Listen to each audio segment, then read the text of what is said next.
Audio book zone में आपका स्वागत है। क्या आपने कभी बातचीत के दौरान चुनौतियों का सामना किया है? शायद ऐसा महसूस करते हुए कि आप बेहतर नहीं थे, या टेबल छोड़ते समय आप सोच रहे थे कि क्या आप बेहतर कर सकते थे। चाहे वह वेतन वृद्धि के लिए बातचीत करना हो, कोई महत्वपूर्ण खरीदारी करना हो, या व्यक्तिगत संबंधों में संघर्षों को सुलझाना हो, हम अपने जीवन में लगभग हर दिन बातचीत का सामना करते हैं। अक्सर हम इन चर्चाओं में यह सोचकर शामिल होते हैं कि हमें समझौता करने की जरूरत है, लेकिन क्या आप कभी असंतुष्ट महसूस करते हुए या यह सोचते हुए बातचीत से दूर चले गए हैं कि क्या आपने बहुत कुछ छोड़ दिया है? अच्छी खबर यह है कि बातचीत को एक युद्ध की तरह महसूस नहीं करना पड़ता है, जहां आप कुछ पाने के लिए कुछ खो देते हैं। वास्तव में एक बेहतर तरीका है जो आपको ऊपरी हाथ हासिल करने में मदद कर सकता है, जबकि यह सुनिश्चित करता है कि दोनों पक्ष संतुष्ट हों। आज मैं जिस किताब के बारे में बात कर रहा हूं, वह आपको इन समस्याओं को हल करने में मदद करेगी। इसका नाम है never split the difference, negotiating as if your life depended on it. एक शानदार गाइड जो FBI बंधक वार्ता जैसी सबसे महत्वपूर्ण स्थितियों से बातचीत के सबक लेती है और उन्हें रोजमर्रा की जिंदगी के लिए अनुकूलित करती है। इन रणनीतियों को लागू करके आप किसी भी बातचीत में अधिक आत्मविश्वास महसूस कर सकते हैं, चाहे वह व्यक्तिगत हो या पेशेवर। चलिए पुस्तक के प्रमुख सिद्धांतों को तोड़ते हैं और मैं समझाऊंगा कि इन तकनीकों को आपकी रोजमर्रा की बातचीत को बेहतर बनाने के लिए कैसे लागू किया जा सकता है। नए नियम, कैसे बातचीत करें जैसे कि आपका जीवन इस पर निर्भर करता है। बातचीत को आमतौर पर एक ऐसी प्रक्रिया के रूप में गलत समझा जाता है जहां दोनों पक्षों को किसी समझौते पर पहुंचने के लिए कुछ त्याग करने की आवश्यकता होती है। आप शायद मानते हो कि एक अच्छी बातचीत की कुंजी एक ऐसा मध्य मार्ग खोजना है जहां दोनों पक्ष समान रूप से संतुष्ट हों या समान रूप से असंतुष्ट। हालांकि यह दृष्टिकोण, जिसे मतभेदों को विभाजित करना के रूप में जाना जाता है, हमेशा सर्वोत्तम परिणाम नहीं देता है।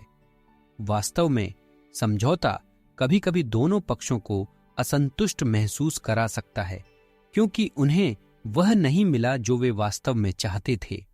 इस पुस्तक में एक प्रमुख बिंदु यह है कि बातचीत पूरी तरह से तर्कसंगत नहीं है, यह गहराई से भावनात्मक है। चाहे हम किसी उच्च दाम वाले व्यावसायिक सौदे के बारे में बात कर रहे हों या रात के खाने के लिए क्या खाना है, इस बारे में बातचीत करने जैसी सरल बात मानवीय भावनाएं निर्णयों को आकार देने में महत्वपूर्ण भूमिका निभाती हैं।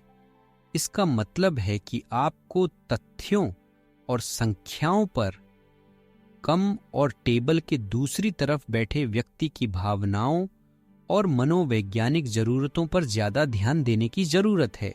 इस तरह से बातचीत करना जैसे कि आपका जीवन इस पर निर्भर करता है, इसमें उन भावनाओं को समझना और प्रबंधित करना शामिल है। विश्वास का निर्माण करके, सहानुभूति प्रदर्शित करके और दूसरे व्यक्ति के डर या प्रेरणाओं को संबोधित करके आप बातचीत को ऐसे समाधान की ओर ले जा सकते हैं जो इसमें शामिल सभी लोगों को संतुष्ट करे। आप केवल समझौता नहीं चाहते हैं, आप एक ऐसी जीत जीत वाली स्थिति की तलाश कर रहे हैं जो दोनों पक्षों को परिणाम के बारे में अच्छा महसूस कराती है। दर्पण बने, सामरिक सहानुभूति का उपयोग कैसे करें। इस दृष्टिकोण में एक प्रमुख सिद्धांत सामरिक सहानुभूति कहलाता है। इसका मतलब यह नहीं है कि दूसरे व्यक्ति की हर बात से सहमत होना या अत्यधिक मिलनसार होना।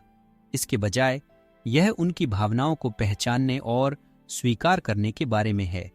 दूसरे पक्ष को यह दिखाकर कि आप उनकी भावनाओं और चिंताओं को समझते हैं, आप एक ऐसा संबंध बना सकते हैं जो अधिक उत्पादक बातचीत की ओर ले जाता है। सामरिक सहानुभूति प्रदर्शित करने वाली एक व्यावहारिक तकनीक मिररिंग है। मिररिंग तब होती है जब आप दूसरे व्यक्ति द्वारा कहे गए अंतिम कुछ शब्दों या मुख्य वाक्यांशों को दोहराते हैं। यह सरल लगता है, लेकिन यह संबंध बनाने और दूसरे व्यक्ति को अधिक जानकारी साझा करने के लिए प्रोत्साहित करने का एक अविश्वसनीय रूप से प्रभावी तरीका है।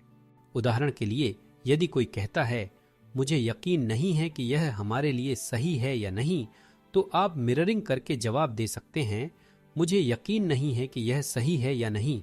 यह सरल दोहराव दूसरे व्यक्ति को उनकी चिंताओं के बारे में विस्तार से बताने के लिए प्रेरित करता है, जिससे आपको उनके विचारों के बारे में अधिक जानकारी मिलती है और बातचीत को उत्पादक दिशा में जारी रखने की अनुमति मिलती है। यह दूसरे पक्ष को यह भी संकेत देता है कि आप सक्रिय रूप से सुन रहे हैं, जिससे उन्हें लगता है कि उनकी बात सुनी जा रही है और उनका सम्मान किया जा रहा है। सामरिक सहानुभूति, खासकर जब मिररिंग के साथ संयुक्त हो, तो बातचीत के लहजे को पूरी तरह से बदल सकती है। यह आपकी बात को साबित करने या जो आप चाहते हैं उसे पाने के बारे में कम है और एक ऐसा माहौल बनाने के बारे में अधिक है जहां दूसरा व्यक्ति सहज और समझा हुआ महसूस करता है। जब वे इस तरह महसूस करते हैं तो वे आपके सुझावों के लिए खुले रहने और समाधान की दिशा में आपके साथ काम करने की अधिक संभावना रखते हैं। उनके दर्द को महसूस न करें, उसे लेबल करें। उनकी भावनाओं को मान्य करके अपने प्रतिद्वंद्वी को कैसे शांत करें। सामरिक सहानुभूति के विचार पर निर्माण करते हुए एक और महत्वपूर्ण तकनीक भावनाओं को लेबल करना है। बातचीत के दौरान लोग अक्सर कई तरह की भावनाओं का अनुभव करते हैं। निराशा, गुस्सा, चिंता या अनिश्चितता। अगर इन भावनाओं को अनदेखा किया जाता है तो वे प्रगति को अवरुद्ध कर सकते हैं और बातचीत को और अधिक कठिन बना सकते हैं। हालांकि अगर आप दूसरे व्यक्ति की भावनाओं को पहचान सकते हैं और उन्हें शब्दों में व्यक्त कर सकते हैं, तो आप तनाव को कम करने और बातचीत को अधिक उत्पादक स्थान पर वापस लाने में मदद कर सकते हैं। लेबलिंग में उन भावनाओं को पहचानना और नाम देना शामिल है जो दूसरे पक्ष को महसूस हो सकती हैं। उदाहरण के लिए, अगर कोई बातचीत के दौरान निराश लगता है तो आप कह सकते हैं, ऐसा लगता है कि आप जिस तरह से चल रहे हैं उससे निराश महसूस कर रहे हैं। उनकी भावनाओं को स्वीकार करके आप दिखा रहे हैं कि आप उनके दृष्टिकोण को समझते हैं। यह सरल कार्य उन्हें अधिक सहज महसूस करने और सार्थक चर्चा में शामिल होने के लिए अधिक इच्छुक होने में मदद कर सकता है। लेबलिंग की शक्ति दूसरे व्यक्ति को शांत करने की क्षमता में निहित है। जब लोगों को लगता है कि उन्हें समझा जा रहा है तो वे अपनी सतर्कता कम कर देते हैं और समाधान खोजने के लिए अधिक खुले होते हैं। लेबल लगाने का मतलब समस्या को तुरंत ठीक करना नहीं है। यह बातचीत में शामिल भावनाओं को मान्य करने के बारे में है। उदाहरण के लिए, किसी व्यावसायिक बातचीत में जहां दूसरा पक्ष अनिश्चित लगता है, आप कह सकते हैं, ऐसा लगता है कि आप इस बारे में अनिश्चित हैं कि यह प्रस्ताव आपकी जरूरतों को पूरा करता है या नहीं। यह स्वीकृति उनके लिए अपनी चिंताओं को अधिक विस्तार से समझाने का द्वार खोलती है, जो आपको काम करने के लिए अधिक जानकारी देती है और बातचीत को समाधान की ओर ले जाने में आपकी मदद करती है। हाँ से सावधान रहें, नहीं में महारत हासिल करें। बहुत से लोग सोचते हैं कि बातचीत का लक्ष्य दूसरे व्यक्ति से हाँ कहलवाना है। हालांकि एक त्वरित हाँ अक्सर भ्रामक हो सकता है। लोग संघर्ष से बचने या समझौते के लिए वास्तव में प्रतिबद्ध हुए बिना बातचीत को आगे बढ़ाने के लिए हाँ कह सकते हैं। दूसरी ओर, जब कोई नहीं कहता है तो यह बहुत स्पष्ट और अधिक ईमानदार प्रतिक्रिया होती है। यह आपको उनकी वास्तविक चिंताओं या आपत्तियों के बारे में मूल्यवान जानकारी प्रदान करता है। पुस्तक बताती है कि नहीं पर पहुंचना वास्तव में बातचीत में एक शक्तिशाली उपकरण हो सकता है। जब कोई नहीं कहता है तो वे नियंत्रण और सुरक्षित महसूस करते हैं। इससे उनकी चिंताओं और प्रेरणाओं के बारे में अधिक वास्तविक चर्चा हो सकती है। कई मामलों में नहीं बातचीत की शुरुआत होती है, अंत नहीं। उदाहरण के लिए, हाँ के लिए दबाव डालने वाले प्रश्न पूछने के बजाय, जैसे क्या आप इस प्रस्ताव से सहमत हैं, आप इसे इस तरह से तैयार कर सकते हैं जो नहीं को आमंत्रित करता है। जैसे क्या इस प्रस्ताव पर विचार करना हास्यास्पद होगा। इस प्रकार का प्रश्न दूसरे व्यक्ति को अधिक सहज महसूस करने में मदद करता है, क्योंकि उन्हें किसी कोने में धकेला नहीं जा रहा है। एक बार जब वे सुरक्षित महसूस करते हैं तो वे एक गहरी बातचीत में शामिल होने की अधिक संभावना रखते हैं, जो पारस्परिक रूप से लाभकारी परिणाम की ओर ले जा सकती है। विचार यह है कि नहीं से डरना बंद करें और इसके बजाय इसे दूसरे व्यक्ति को बेहतर ढंग से समझने के अवसर के रूप में अपनाएं। जब आप नहीं पर पहुंचते हैं तो आप यह पता लगाना शुरू कर सकते हैं कि वे वास्तव में क्या चाहते हैं और आप उनकी चिंताओं को कैसे संबोधित कर सकते हैं। किसी भी बातचीत को तुरंत बदलने वाले 2 शब्दों को ट्रिगर करें। यह सही है। किसी भी बातचीत में सबसे महत्वपूर्ण लक्ष्यों में से एक दूसरे व्यक्ति से यह कहलवाना है, यह सही है। ये 2 शब्द संकेत देते हैं कि दूसरे व्यक्ति को पूरी तरह से समझा गया है और आपने उनके दृष्टिकोण को सही ढंग से समझ लिया है। एक बार जब आप यह सही है सुनते हैं तो इसका मतलब है कि वह व्यक्ति सहयोगात्मक तरीके से आगे बढ़ने के लिए तैयार है। आप यह सही है तक कैसे पहुंचते हैं? सारांश कथन का उपयोग करके। सारांश कथन में दूसरे व्यक्ति के विचारों, भावनाओं और चिंताओं को फिर से लिखना और उन्हें यह दिखाने के लिए दोहराना शामिल है कि आप वास्तव में समझते हैं। उदाहरण के लिए, किसी व्यक्ति को किसी सौदे के बारे में अपनी हिचकिचाहट के बारे में बताते हुए सुनने के बाद आप कह सकते हैं, ऐसा लगता है कि आप इस बात को लेकर चिंतित हैं कि क्या यह समझौता आपको आवश्यक दीर्घकालिक लाभ प्रदान करेगा, और आप शुरुआती लागतों के बारे में चिंतित हैं। जब दूसरा व्यक्ति यह सही है के साथ जवाब देता है तो आप जानते हैं कि उन्हें सुना और मान्य किया गया है। यह बातचीत में एक महत्वपूर्ण क्षण है, क्योंकि यह विरोध से सहयोग की ओर गतिशीलता को स्थानांतरित करता है। एक बार जब दूसरा पक्ष समझ जाता है तो वे समाधान के लिए खुले होने और समझौते पर पहुंचने के लिए एक साथ काम करने के लिए तैयार होने की अधिक संभावना रखते हैं। यह सही है तक पहुंचना महत्वपूर्ण है, क्योंकि यह दर्शाता है कि आपने उनकी भावनात्मक जरूरतों को सफलतापूर्वक समझा है और विश्वास की नींव बनाई है। यहां से बातचीत सुचारू रूप से आगे बढ़ सकती है, क्योंकि दोनों पक्षों को लगता है कि वे एक ही पृष्ठ पर हैं। उनकी वास्तविकता को मोड़ें, निष्पक्षता को कैसे आकार दें। पुस्तक का एक प्रमुख विषय दूसरे व्यक्ति की निष्पक्षता के बारे में धारणा को आकार देने का विचार है। निष्पक्षता बातचीत में एक शक्तिशाली अवधारणा है, क्योंकि लोग किसी भी चीज के प्रति अत्यधिक संवेदनशील होते हैं जिसे वे अनुचित मानते हैं। अगर किसी को लगता है कि उनके साथ अनुचित व्यवहार किया जा रहा है तो वे पीछे हटने की संभावना रखते हैं, भले ही यह उनके सर्वोत्तम हित में न हो। निष्पक्षता की धारणा को आकार देने का एक तरीका बातचीत में जल्दी ही एक एंकर सेट करना है। एंकरिंग में एक सुझाव या संख्या को आगे रखना शामिल है जो बाकी चर्चा के लिए टोन सेट करता है। एंकर स्थापित करने वाले पहले व्यक्ति होने से आप प्रभावित करते हैं कि दूसरा व्यक्ति बाकी बातचीत को कैसे देखता है। उदाहरण के लिए, वेतन वार्ता में आप यह कहकर बातचीत को आगे बढ़ा सकते हैं, मेरे अनुभव और उद्योग मानकों को देखते हुए मुझे लगता है कि $90,000 से $100,000 की सीमा में वेतन उचित है। भले ही नियोक्ता के मन में कम संख्या हो, लेकिन आपका एंकर उनकी धारणा को बदल देता है कि क्या उचित है। एंकरिंग दूसरे व्यक्ति को कोने में धकेले बिना बातचीत को आपके इच्छित परिणाम की ओर ले जाने में मदद करता है। एक और शक्तिशाली उपकरण आरोप ऑडिट है, जहां आप दूसरे व्यक्ति की संभावित आपत्तियों को सक्रिय रूप से संबोधित करते हैं इससे पहले कि वह उन्हें उठाए।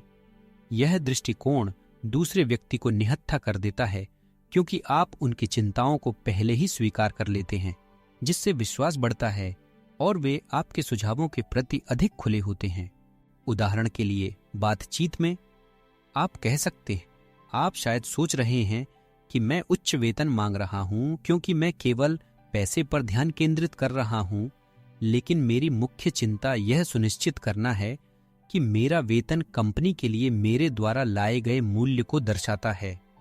उनकी संभावित चिंताओं को पहले ही संबोधित करके आप उनके लिए बाद में बातचीत में आपके खिलाफ उन आपत्तियों का उपयोग करना कठिन बना देते हैं। यह भी दर्शाता है कि आप उनके दृष्टिकोण के बारे में विचारशील हैं और वास्तव में निष्पक्ष परिणाम में रुचि रखते हैं। वास्तविकता को आकार देने का मतलब है दूसरे व्यक्ति की धारणाओं को इस तरह से निर्देशित करना जो उन्हें उचित और तर्कसंगत लगे, जबकि आप अपने लक्ष्यों की ओर काम कर रहे हों। यह हेर फेर के बारे में नहीं है, यह समझने के बारे में है कि भावनाएं और धारणाएं बातचीत को कैसे प्रभावित करती हैं और उस ज्ञान का लाभ उठाकर ऐसा समाधान ढूंढना जो दोनों पक्षों के लिए कारगर हो। नियंत्रण का भ्रम पैदा करें। बातचीत को निर्देशित करने के लिए कैलिब्रेटेड प्रश्न का उपयोग कैसे करें? पेश किए गए सबसे प्रभावी उपकरणों में से एक कैलिब्रेटेड प्रश्न है। ये खुले आम सवाल दूसरे व्यक्ति को नियंत्रण का भ्रम देने के लिए डिजाइन किए गए हैं, जबकि बातचीत को उस दिशा में सूक्ष्म रूप से मोड़ते हैं जिस दिशा में आप इसे ले जाना चाहते हैं। एक कैलिब्रेटेड प्रश्न आमतौर पर कैसे या क्या से शुरू होता है, जो दूसरे व्यक्ति को समाधान के बारे में सोचने के लिए प्रोत्साहित करता है और उन्हें आगे बढ़ने का रास्ता खोजने में जिम्मेदारी का एहसास कराता है। उदाहरण के लिए, क्या आप इस सौदे से सहमत हो सकते हैं? पूछने के बजाय, जो एक सरल हाँ या नहीं उत्तर को आमंत्रित करता है, आप पूछ सकते हैं, हम इस सौदे को हम दोनों के लिए कैसे काम कर सकते हैं? यह दूसरे पक्ष पर जिम्मेदारी डालता है कि वे इस बारे में गंभीरता से सोचें कि वे समाधान में कैसे योगदान दे सकते हैं। यह बातचीत को खुला भी रखता है और नहीं के मृत अंत से बचाता है। एक और उदाहरण यह पूछना हो सकता है, इस दृष्टिकोण के साथ आपको क्या चुनौतियां दिखाई देती हैं, के बजाय क्या आपको कोई आपत्ति है? यह तकनीक दूसरे व्यक्ति को अपनी चिंताओं के बारे में अधिक रचनात्मक तरीके से सोचने के लिए प्रोत्साहित करती है, जिससे आपको सहयोगात्मक लहजे को बनाए रखते हुए उनकी जरूरतों के बारे में मूल्यवान जानकारी मिलती है। संतुलित प्रश्न बातचीत को दिशा देने में मदद करते हैं, बिना दूसरे पक्ष को यह महसूस कराए कि वह किसी निर्णय पर मजबूर है या उसे कोने में धकेला जा रहा है। उन्हें नियंत्रण की भावना देकर आप उन्हें समस्या समाधान में शामिल होने के लिए अधिक इच्छुक बनाते हैं और आपके प्रस्तावों पर विचार करने के लिए अधिक खुले होते हैं। निष्पादन की गारंटी, अनुपालन सुनिश्चित कैसे करें? एक बार जब आप किसी समझौते पर पहुंच जाते हैं, तो अगला कदम यह सुनिश्चित करना होता है कि दूसरा व्यक्ति अपनी प्रतिबद्धताओं का पालन करे। यह अक्सर बातचीत में एक अड़चन बन सकता है, क्योंकि अस्पष्ट वादे या अस्पष्ट अपेक्षाएं गलतफहमी और अंततः निराशा का कारण बन सकती हैं। निष्पादन की गारंटी के लिए आप जिस तकनीक का उपयोग कर सकते हैं वह है 3 का नियम। इसमें दूसरे पक्ष को एक ही बात पर 3 बार सहमत कराना शामिल है, लेकिन अलग अलग तरीकों से। उदाहरण के लिए, जब वे किसी प्रस्ताव पर सहमत हो जाते हैं तो आप यह पूछकर इसकी पुष्टि कर सकते हैं, क्या यह आपको एक अच्छी योजना लगती है? फिर आप इसे व्यवहार में कैसे काम करते हुए देखते हैं? और अंत में, शुरू करने के लिए हमें क्या कदम उठाने की जरूरत है के साथ आगे बढ़ें। उन्हें कई बार अपनी प्रतिबद्धता की पुष्टि करने के लिए कहकर आप इस संभावना को बढ़ाते हैं कि वे अनुपालन करेंगे। यह किसी भी संभावित गलतफहमी को स्पष्ट करने में भी मदद करता है और यह सुनिश्चित करता है कि आगे क्या करने की आवश्यकता है। इस पर दोनों पक्ष एक मत हैं। निष्पादन सुनिश्चित करने का एक और तरीका भूमिकाओं और जिम्मेदारियों को स्पष्ट रूप से परिभाषित करने के लिए कैलिब्रेटेड प्रश्नों का उपयोग करना है। उदाहरण के लिए, आप पूछ सकते हैं, हम अपनी समय सीमा को पूरा करने के लिए क्या कर सकते हैं, या हम इस परियोजना में सफलता को कैसे मापेंगे? ये प्रश्न दूसरे पक्ष को शामिल व्यावहारिक कदमों के बारे में सोचने के लिए प्रेरित करते हैं और उन्हें परिणाम पर स्वामित्व की भावना देते हैं। कई तरीकों से समझौतों की पुष्टि करके और स्पष्ट भूमिकाएं और अपेक्षाएं स्थापित करके आप इस संभावना को बढ़ा सकते हैं कि दूसरा पक्ष अपनी प्रतिबद्धताओं पर कायम रहेगा और समझौते का पालन करेगा। सौदेबाजी में सख्ती बरतें, धमकाने वालों से कैसे निपटें। सभी बातचीत सहज या सहयोगात्मक नहीं होंगी। कभी कभी आपको मुश्किल या आक्रामक व्यक्तियों का सामना करना पड़ेगा जो अपनी मनचाही बात पाने के लिए धमकाने की रणनीति का उपयोग करने की कोशिश करते हैं। चाहे वह व्यवसाय में हो या व्यक्तिगत संबंधों में, बातचीत में धमकाने वालों से निपटना चुनौतीपूर्ण हो सकता है, लेकिन शांत और नियंत्रण में रहना महत्वपूर्ण है। आक्रामक वार्ताकारों से निपटने की प्रमुख रणनीतियों में से एक है शांत रहना और उनके व्यवहार को समझने के लिए सामरिक सहानुभूति का उपयोग करना।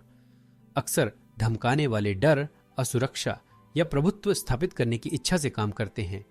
शांत और सहानुभूतिपूर्ण रहकर आप उनकी आक्रामकता को कम कर सकते हैं और बातचीत को अधिक उत्पादक स्थान पर वापस ला सकते हैं।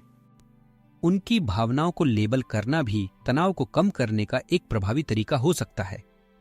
उदाहरण के लिए, यदि कोई विशेष रूप से आक्रामक हो रहा है, तो आप कह सकते हैं, ऐसा लगता है कि आप जिस तरह से चल रहे हैं उससे वास्तव में निराश हैं। यह स्वीकृति उनकी आक्रामकता को कम करने और अधिक रचनात्मक बातचीत के लिए अवसर बनाने में मदद कर सकती है। अगर आक्रामकता जारी रहती है तो यह जानना महत्वपूर्ण है कि कब पीछे हटना है। कभी कभी सबसे अच्छी बातचीत की रणनीति यह दिखाना है कि आप टेबल छोड़ने से डरते नहीं हैं। जब दूसरे पक्ष को पता चलता है कि आप दूर जाने को तैयार हैं, तो वे अपनी स्थिति पर पुनर्विचार कर सकते हैं और निष्पक्ष रूप से बातचीत करने के लिए अधिक इच्छुक हो सकते हैं। दूर चले जाना शक्ति गतिशीलता को आपके पक्ष में बदल सकता है, क्योंकि यह दर्शाता है कि आप आश्वस्त हैं और किसी भी कीमत पर सौदे के लिए बेताब नहीं हैं। ब्लैक स्वान को खोजें, छिपी हुई जानकारी जो सब कुछ बदल सकती है। हर बातचीत में जानकारी के छिपे हुए टुकड़े होते हैं जिन्हें हम ब्लैक स्वान कह सकते हैं, जो अगर उजागर हो जाए तो नाटकीय रूप से आपके पक्ष में परिणाम बदल सकते हैं। ब्लैक स्वान अक्सर दूसरे पक्ष की अंतर्निहित प्रेरणाएं, भावनात्मक चालक या अनकही जरूरतें होती हैं। इन छिपे हुए कारकों की खोज करने से आपको रचनात्मक समाधान खोजने और सर्वोत्तम संभव डील अनलॉक करने का लाभ मिल सकता है। ब्लैक स्वान को उजागर करने के लिए जिज्ञासु बने रहना और खुलेआम सवाल पूछना महत्वपूर्ण है। इस प्रस्ताव के बारे में आपकी चिंता का कारण क्या है, या यह आपके दीर्घकालिक लक्ष्यों को कैसे प्रभावित करता है। जैसे नपे तुले सवाल ऐसी जानकारी को प्रकट करने में मदद कर सकते हैं जो दूसरे पक्ष ने शुरू में साझा नहीं की होगी। सक्रिय रूप से सुनना भी महत्वपूर्ण है। उनकी भाषा, लहजे और बॉडी लैंग्वेज में सूक्ष्म संकेतों पर ध्यान देकर आप छिपी हुई चिंताओं या इच्छाओं को पहचान सकते हैं। उदाहरण के लिए, किसी व्यावसायिक बातचीत में दूसरा पक्ष कीमत पर ध्यान केंद्रित कर सकता है, लेकिन कुछ कैलिब्रेटेड प्रश्न पूछने के बाद आपको पता चल सकता है कि उनकी असली चिंता डिलीवरी की समय सीमा है। इस ज्ञान के साथ आप उनकी वास्तविक जरूरतों को पूरा करने के लिए अपने प्रस्ताव को समायोजित कर सकते हैं और एक ऐसा जीत जीत समाधान बना सकते हैं जो दोनों पक्षों के लिए काम करता है। ब्लैक स्वान को खोजने के लिए धैर्य और अवलोकन की गहरी समझ की आवश्यकता होती है, लेकिन जब आप उन्हें खोज लेते हैं तो वे बातचीत की गतिशीलता को बदल सकते हैं और बेहतर परिणामों के लिए द्वार खोल सकते हैं। निर्णयों को संचालित करने वाले छिपे हुए कारकों पर ध्यान केंद्रित करके आप दूसरे पक्ष की गहरी समझ प्राप्त कर सकते हैं और अपने लक्ष्यों को आगे बढ़ाते हुए उनकी जरूरतों को पूरा करने वाले समाधान तैयार कर सकते हैं। निष्कर्ष, रोजमर्रा की जिंदगी में बातचीत की शक्ति। नेवर स्प्लिट द डिफरेंस में बताई गई रणनीतियां और तकनीकें व्यावसायिक सौदों और उच्च दाम वाली बातचीत से कहीं आगे जाती हैं। वे ऐसे उपकरण हैं जिन्हें रोजमर्रा की जिंदगी में लागू किया जा सकता है। चाहे आप वेतन वृद्धि के लिए बातचीत कर रहे हों, किसी विवाद को सुलझा रहे हों या अपने व्यक्तिगत संबंधों में कोई फैसला ले रहे हों। बातचीत का मतलब सिर्फ वही पाना नहीं है जो आप चाहते हैं। इसका मतलब है मानवीय व्यवहार को समझना, भरोसा बनाना और ऐसे समाधान ढूंढना जो शामिल सभी लोगों के लिए कारगर हों। सामरिक सहानुभूति, कैलिब्रेटेड सवाल, भावनाओं को लेबल करना और ब्लैक स्वान की खोज के जरिए आप हर बातचीत को आत्मविश्वास के साथ कर सकते हैं। ये तकनीकें आपको दूसरे व्यक्ति से भावनात्मक स्तर पर जुड़ने देती हैं, जिससे बातचीत पारस्परिक रूप से फायदेमंद नतीजे की ओर बढ़ती है।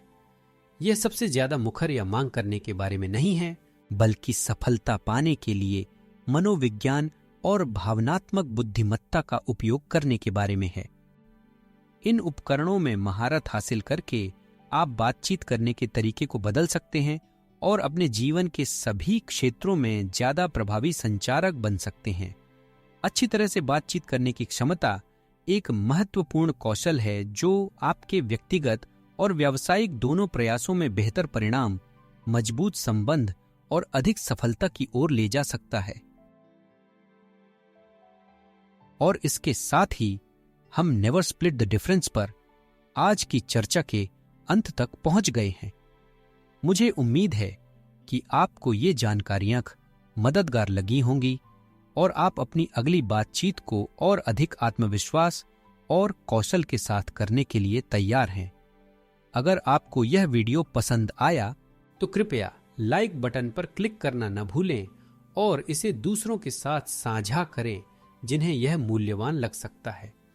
और अगर आप इस तरह के और वीडियो में रुचि रखते हैं जहां हम आकर्षक पुस्तकों और व्यावहारिक विचारों पर चर्चा करते हैं, तो उस सब्सक्राइब बटन को दबाना सुनिश्चित करें ताकि आप कोई भी अपडेट मिस न करें। देखने के लिए आपका बहुत बहुत धन्यवाद और मैं अगले वीडियो में आपसे मिलने के लिए उत्सुक हूं।